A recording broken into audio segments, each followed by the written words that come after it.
సైతాను మనిషి లోపట ప్రవేశించే మార్గాలు ఏంటో తెలుసా? 3 మార్గాలు. 1, కంటి ద్వారా ప్రవేశిస్తాడు, తస్మాత్ జాగ్రత్త. 2, నోటి ద్వారా ప్రవేశిస్తాడు, తస్మాత్ జాగ్రత్త.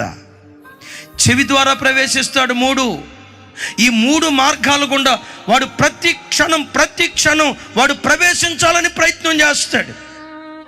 మనుషుణ్ణి పడగొట్టడానికి సైతాను వాడే మొట్టమొదటి ఆయుధం నీ కన్నే. నీ కన్నే, నీ కన్నే. అవ్వమ్మను పాడు చేసింది ఆ కన్ను కాదా? ఆకానును పాడు చేసింది ఆ కన్ను కాదా? సింహపు గుండె వంటి గుండె కలిగిన దావీదును పాడు చేసింది ఆ కన్ను కాదా? న్యాయాధిపతి అయిన సంసోను భ్రష్టునిగా మార్చింది ఆ కన్ను కాదా?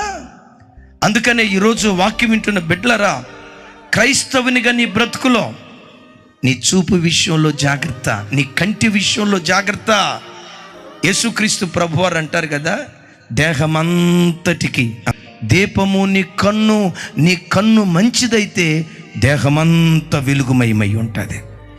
ఎంతోమంది యవ్వన బిడ్డలు ఈ కడవరి దినాల్లో పవిత్రతను కోల్పోవటానికి కారణం సెల్ ఫోన్.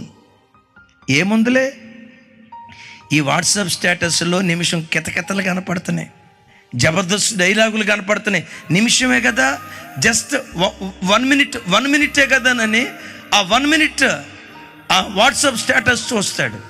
ఇక ఆ బిట్టు చూసిన తర్వాత ఈ బిట్టు చూసాం కదా, దీనిలో ఇంకేముండి ఉంటుంది, ఏం జరిగి ఉంటుంది? చివరికి సాతానుగాడు పూర్తిగా మనిషిని సినిమాల్లోకి దింపుతాడు.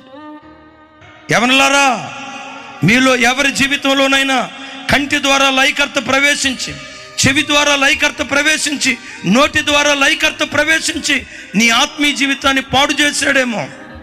యోబు చేసుకున్న తీర్మానం నువ్వెందుకు చేసుకోకూడదు?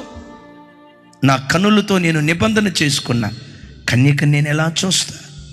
వ్యర్థమైన వాటిని చూడకుండా నా కన్నులు త్రిప్పివేయని దావీదు భక్తుడు చేసిన ప్రార్థన, యోబు భక్తుడు చేసిన ప్రార్థన నువ్వు చేసుకొని కన్ననే మార్గాన్ని, చెవులనే మార్గాన్ని, నోరనే మార్గాన్ని నువ్వు జాగ్రత్తగా కాపాడుకుంటే లయకర్త నీ ఇంటిలోకి రాడు, ఆదరణకర్త నీ ఇంటిలో సంచరించటం ప్రారంభిస్తాడు ఆయన.